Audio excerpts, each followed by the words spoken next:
Welcome. I'm Bernice Ross, the CEO and President of Brokerage up from realestatecoach.com. And my name is Greg McDaniel. I'm the co-founder and co-host of the fantastically popular podcast, Real Estate Uncensored. But today, Bernice and I come to you as co-hosts of Real Estate Coach Uncensored. We have a fantastic show today. It's called 7 Hot Lead Generation Strategies for 2021. The question I have for you is, would you like your marketing dollars to go further this year?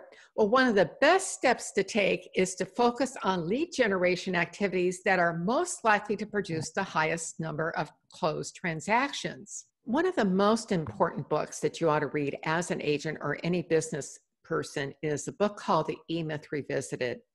And Michael Gerber is the author of this book. But in this book, he draws the distinction between working on your business as opposed to working in your business.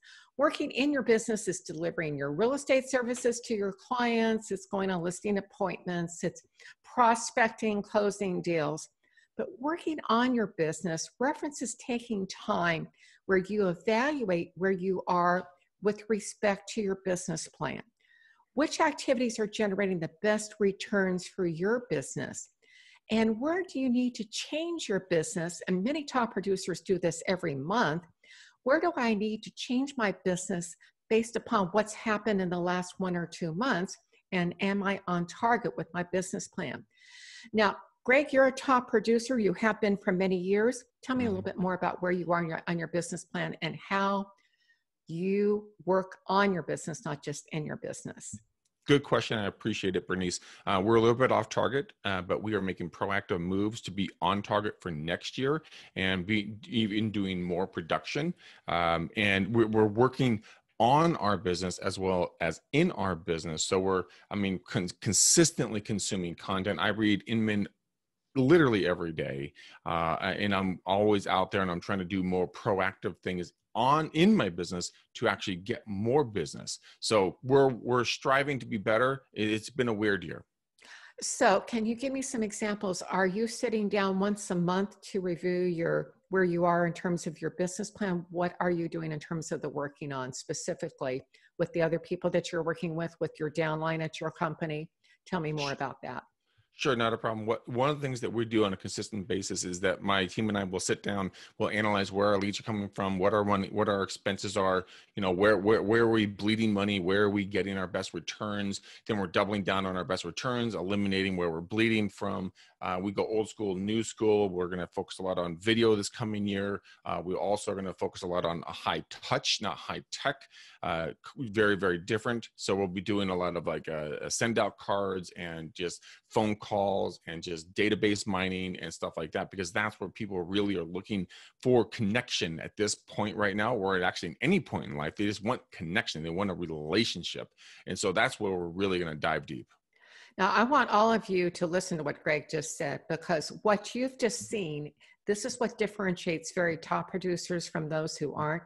Very clear understanding of where his business is coming from, the activities, where it is losing money, this and where it's not. This is huge.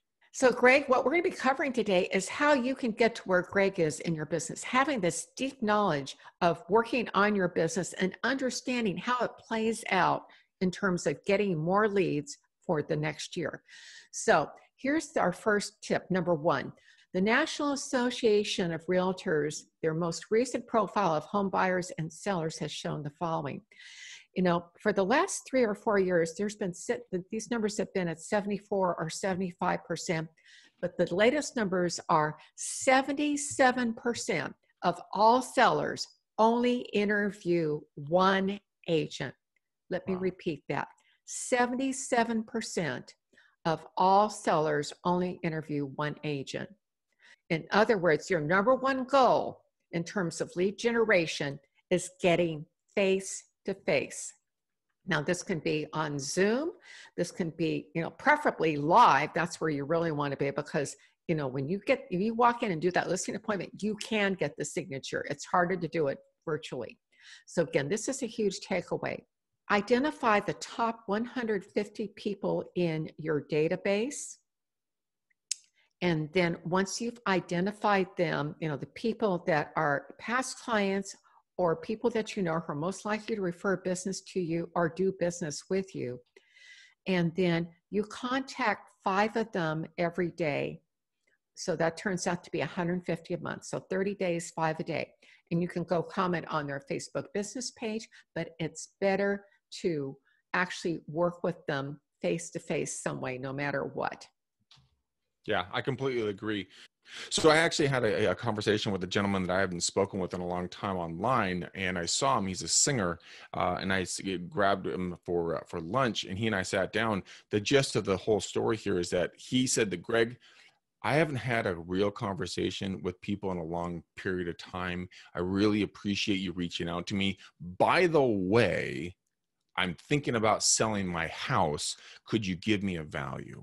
And this is someone I've known for years, guys. This is the power of what Bernice and I are talking about. Number 2, the NAR profile of buyers and sellers also showed this. 67% of the sellers found their agent through a referral from a friend, a neighbor, or a relative, or used an agent they had worked with before to buy or sell a home. Now, Greg, what does this mean to you?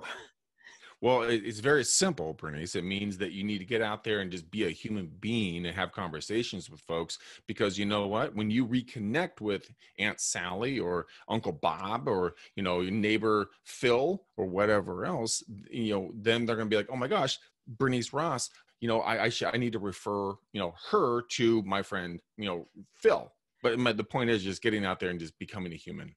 Absolutely. So one of the big takeaways here is when it comes to your time and effort and where to spend it, face to face first, but specifically 2/3 of that time should be with people that you know or have done business with. 67% of your money and effort should go there, because that's where most leads come from, 2/3 of them. Okay, Greg, let's go on to number 3. What were your top 3 face-to-face lead generators in 2020? Now, the NAR research is clear. Getting face-to-face with people that you know represents a big part of your business. But once you have that list, what are the 3 lead generation activities that have generated the most revenue for your business? So, Greg, how would you answer that? What are your 3 top? Well, you know me, I'm always video, and video, but in all actuality, we do a ton of video to our database. Every 2 weeks, we send something out.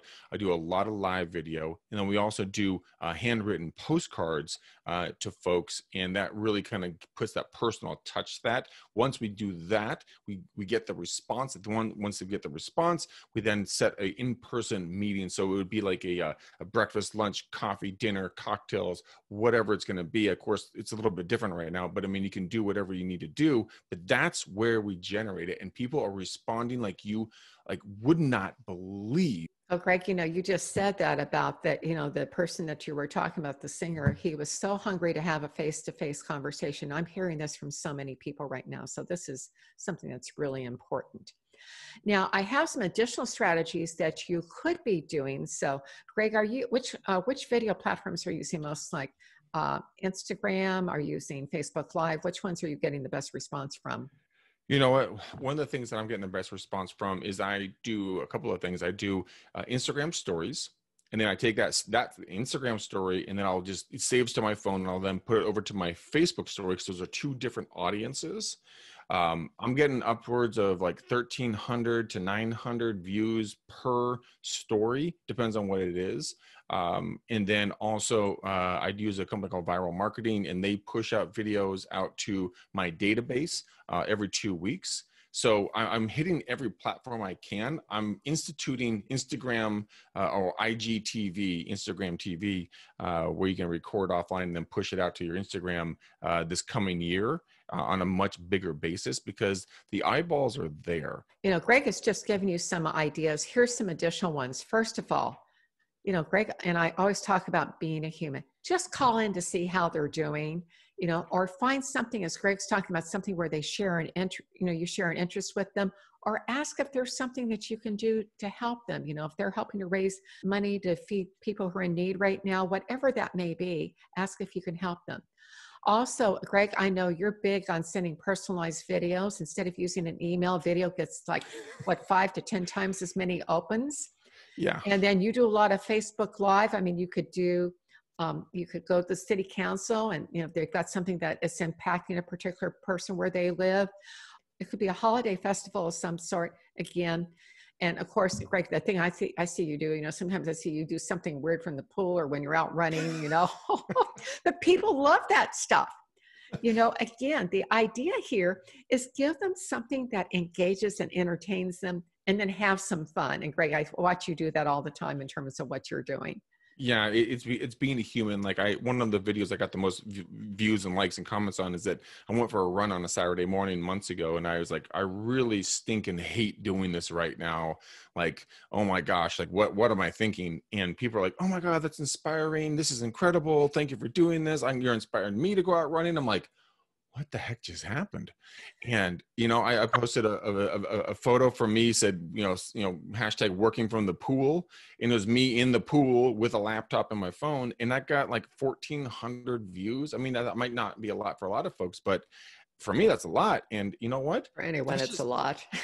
That's just me living my life, and be a human being and be out there and just show people your life, show people what you're doing. They will gravitate towards you because your tribe will always come to you without a doubt. Okay, now Greg, our fourth tip is what other lead generations generate the most closed transactions? So besides video, but specifically you talked about Instagram and Facebook Live and, and then following up with viral marketing. But what other activities generated the most closed leads for you this last year?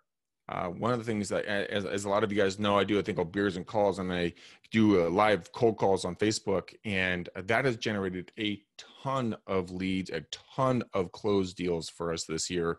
Also working your database. And then again, I say it again, it's very rudimentary, very old school, but handwritten letters and note cards, guys, this goes miles when you just say, hi, how are you? How are you doing? Because I've shown up in my clients' houses and they'll see my cards that I've sent them. They have them literally on their mantles, like as a decorative ornament. And I'm like, oh my gosh, that's my card. They're like, I know, we loved it. And I said, wow, talk about powerful. Now, if you had to look at your top 5, so what would they be? Your top, you mentioned your top 3, initially around video. What are your top 5 if you had to put them in rank order? 1, 2, 3, 4, 5. So if I was going to do rank order top 5, mine would be database mining with viral marketing, staying in front of my people, and then being able to go back through the click reports and then follow up with them individually and try to set up personal relationships and meetings. 2 would be using Ghost Poster that I use on a consistent basis, and posting on Instagram and Facebook on a daily basis. And that would be one personal and then one business, funny or interesting thing about life. Then it would be calling through my database and then also doing just actual cold calls around probably just pendings or just sold properties. And then last but not least is just when you see people on the street or you see people out and about anywhere, just say, hi, how are you? How's life? And those are the things that are putting business in our pockets. It's insane how easy this can be as long as you stay persistent and consistent in regards to what you're doing. You follow that, guys. For me personally, it might not work for you, but it's working for me. This is what's working for me. Of all the things you do, your top 20% will generate 80% of your results. So the question for you is what's in your top 20%? And that's usually your top 3. That's why we started with that. But then you want to look at the rest of that. Now, once you've got your rank order, then that lets you know where you need to focus your energy the most. An important thing is if you got leads, you're generating leads, is your website up to date where your listings and the information on your website, again, is going to convert that? So do you have call to actions? Do you have the local listings available? Do you have information on down payment assistance if you're working with first-time buyers? If you're a luxury agent, do you have illustrations of of your latest drone view of the property, in your marketing and your videos that you've shot? Again, the idea is to keep the consumer on your site with engaging content. Now, our final tip, number 7, is dump the bottom 20% completely. We've been focused on the top 20% of your activities, but what we know is that bottom 20% only generates about 1% of your business. So Greg, when you first started talking today, you were talking about the places where your business is bleeding money and that are not working. What are you eliminating going forward into the next year? One of the things that we have not seen a good return on is actual person-to-person, network marketing, getting out there and going to meet random folks. We're seeing a better return on time doing it digitally. So one of the things that we're going to do is we're going to stop doing, marketing events because it's not the most productive from time to time. And so that we eliminate that right now. And there's a few other things we're looking at, not 100% sure we're gonna chop right now, but it is very evident in year to year to year to year on where you're doing well and where you're doing not. And that's just the top one that comes to me right off the bat. I can do a better job on doing a Zoom call, or I can do a better job at doing Facebook Lives, or I can do a better job of interviewing a local business or something like that generates more views, more interaction, more community-based thoughts than getting together at a restaurant and having a couple of drinks and some snacks. It's just, that's how my business is running right now. But that's what the research has shown for years. Networking events are not that effective because most people don't know how to network. They do these card exchanges instead of asking, how can I help you in what you're doing? Exactly. And again, that's a topic for another show. But the bottom line is here, networking, especially in our most recent environment, is not as, it's not as easy to do. And you can spend a lot of money doing, big events trying to draw people. But in truth, the personal connection right now more than ever is trumping everything. Number 7, dump your bottom 20% completely. The 80-20 rule says 20% of your activities are responsible for the top 80%. By the same token, the bottom 20% provide about 1% to your total revenue. So as a rule of thumb, you should spend about 10% of your revenue from that activity on marketing. So Greg outlined the 5 things that he's doing. Well, he should spend more, say that those 5 things, they should represent, each one of those should represent, 20% of his revenue, or he's not getting a good enough return. So if you're not making a decent profit on the 10% that you're spending, stop wasting your time and money on it. And instead, as he talked about, he's dumping the networking events, and he's going to put more money into the things that are working. Of course, that's, video, as he said. So Greg, what's your final takeaway for today?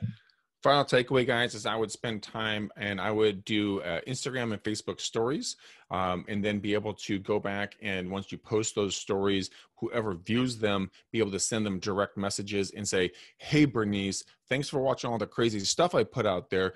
Love to get together with you. How's life? Would you like to grab a cup of coffee? It's very simple, very smooth, and there's no muss, no fuss. And it's easy to do, guys. That would be my one takeaway if you're going to do anything out of what we talked about. So Greg, from my perspective, here's the bottom line. Do the evaluation, rework your business plan so you are spending the bulk of your time and effort in your 3 top income producing activities. And then as you go through the year, make sure that they're still continuing to generate leads at the rate that you want. And if not, shift, because the markets do shift. And if you have something that's not working, gotta go out of here, because put that money into what is working. Thanks for being with us today, and have a great week.